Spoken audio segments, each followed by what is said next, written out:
오늘은 참 좋은 내용의 방송을 하셨지만 좀 아쉬운 점이 있어 이렇게 방송을 하게 되었습니다. 일단 윽투부님께서 최저임금 문제를 말씀하셨어요. 동의합니다. 급작스럽게 많이 올랐죠. 우리나라 자영업자 수준은 OECD 최하 수준인데 최저임금은 OECD 최대치를 올리고 있죠. 그럼 옆나라 일본을 한번 살펴보죠. 일본은 지방마다 최저임금이 다른데 도쿄는 9,700원, 오키나와 같은 경우는 7,400원 정도입니다. 일본이 우리나라 1인당 GDP의 1.5배가 넘기 때문에 상대적으로 최저임금이 낮은 편이 아니죠. 더욱 문제는 서울하고 지방의 물가 차이가 엄청나다는 거예요. 제가 지방에서도 살아봤는데 짬뽕 가격이 20-30%는 쌌던 것 같아요. 서울에서 7,000원 하던 짬뽕이 지방에서는 5,000원 정도 했던 것이죠. 그래서 최저임금 10%를 올리면 지방 자영업자에게는 20% 이상 올리는 효과가 생기는 거예요. 그렇다고 지역마다 다른 최저임금을 도입하면 지역 차별 말 나올까봐 이러지도 저러지도 못하고 있습니다. 하지만 OECD에서 결론을 내주었죠. 한국의 최저임금이 너무 빨리 올랐다고요. 제가 한번 기사를 읽어보겠습니다.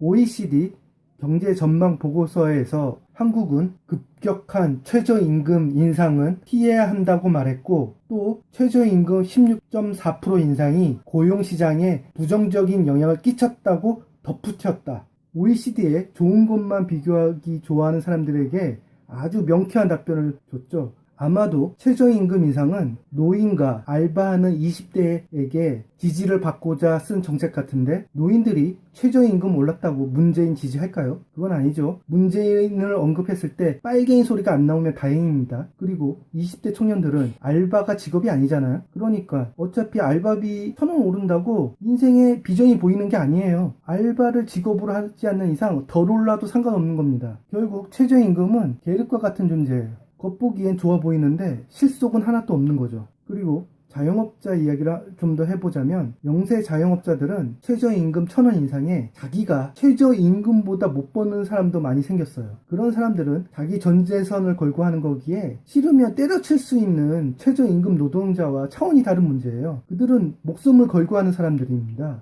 그래서 최저임금 싸움은 안 올라도 그만인 사람과 오르면 전 재산을 깡통 치는 사람과의 싸움이에요. 이 싸움의 결과는 뻔합니다. 문재인 대통령은 질 수밖에 없는 싸움을 하고 있어요. 지금이라도 최저임금을 낮추는 게 맞습니다. 그럼 최저임금만의 문제냐? 제가 보기엔 최저임금이 가장 큰 문제예요. 임대료는 협상에 의한 결과지만 최저임금은 일방적인 통보죠. 장사가 잘 안 되는 곳에서는 임대료를 올리지 않습니다. 임대업자는 공실을 메꾸기 위해 가격을 더 낮추기도 하죠. 하지만 최저임금은 그런 게 있나요? 또한 건물주 임대료에 대한 환상이 있는 분이 많은데 전국 평균 임대료는 건물 가격의 2%에서 4% 정도밖에 안 됩니다. 의심나면 한번 검색해보세요. 임대 수익률을 구글에서 검색해보면 사실상 은행 이자보다 1-2% 높은 수준입니다. 관리비용, 공실, 건물 감가상각까지 고려하면 은행 이자보다 낮을 수 있어요. 또한 임차인이 임대료를 제때 안 주는 경우도 많아요. 6개월치 밀리고 도주하는 임차인도 봤어요. 그런 인간이 건물을 엉망으로 써서 그거 수리하는 데만 500만 원이 들었죠. 그럼에도 TV에 임대료가 비싸서 칼불이 난 사건들만 나오는데 임대료가 아니더라도 진짜 미친놈들 많습니다. 돈 안 내고 배째라는 새끼도 존나 많이 봤습니다. 그러니까 뉴스에서는 부동산이 잘 나가는 몇몇 지역의 일을 너무 일반화시키고 있어요. 또 임대료가 자꾸 비싸다고 하는데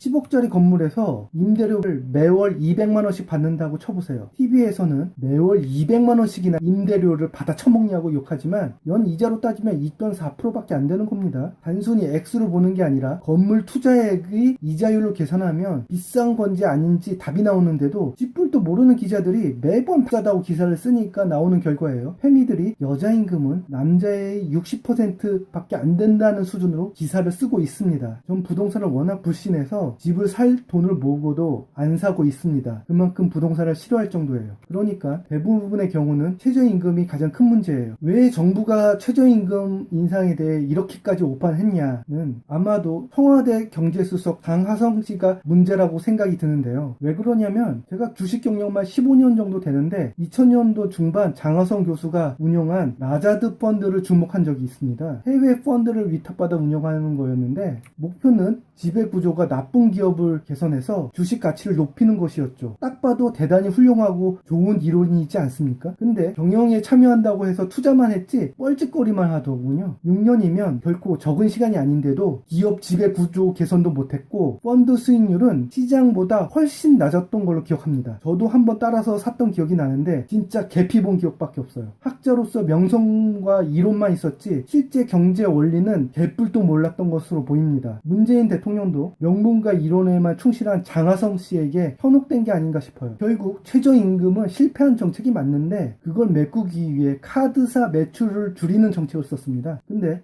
이건 참 잘한 정책 같아요. 카드사 매출이 높아서 좋을 게 전혀 없습니다. 물건 사는데 수수료 떼는 거와 같죠. 마치 재벌들이 승계를 위한 기업 하나 만들고 제품 하나 만들 때마다 도장 하나 찍으면서 수수료 명목으로 몇 프로씩 받아가는 거랑 하나도 다를 게 없어요. 그런 기업이 돈 잘 벌어도 사회적으로 무슨 가치가 있나요? 부가세 같은 성격일 뿐이에요. 그래서 수수료가 적어질수록 사회적으로는 이득이 되는 거죠. 더욱 놀라운 사실은 수수료 없는 카드가 서울시에서 만들어지고 있다는 사실입니다. 한마디로 수수료를 영원 처리해도 될 만큼 없어도 되는 존재인 거예요. 처리 비용은 거의 들지 않으면서 매출 1, 2%나 받아 처먹죠. 이런 걸 보고 누워서 떡먹기 장사라고 하는 겁니다. 특히 재벌들이 일감 몰아주기 할 때 가장 즐겨 쓰는 방식이기도 하죠. 제가 보기엔 카드사가 전기 이용료와 서버 관리비로 받는 것 치고 이익이 터무니없이 높았습니다. 그래서 카드 사용자를 많이 늘린다고 윽투부님 같은 사람들에게 혜택이 많이 돌아가는 연회비 60만원짜리 카드나 만드는 것이죠. 카드 혜택에 대해 줄줄이 늘어놓으셨지만 일반 사람들이 느끼기에 비싼 카드 못 쓴다고 슬퍼할 사람이 몇이나 됩니까? 연회비가 60만원이라는 건 돈을 엄청 쓴다는 가정하에 있는 혜택이죠. 마일리지가 4만 포인트라는데 뭐 이거 하나로 60만원 뽑는다고 말씀하셨어요. 근데 애초에 일반 시민이 비행기 탈 일이 얼마나 있나요? 그 방송을 보는 대부분의 사람들은 윽투부님의 입장은 이해해도 필요는 없다고 생각할 겁니다. 그리고 좀 더 경제학적으로 보면 윽투부님 같은 분이 한 달에 1억을 번다 치죠. 어차피 그 돈 다 씁니까?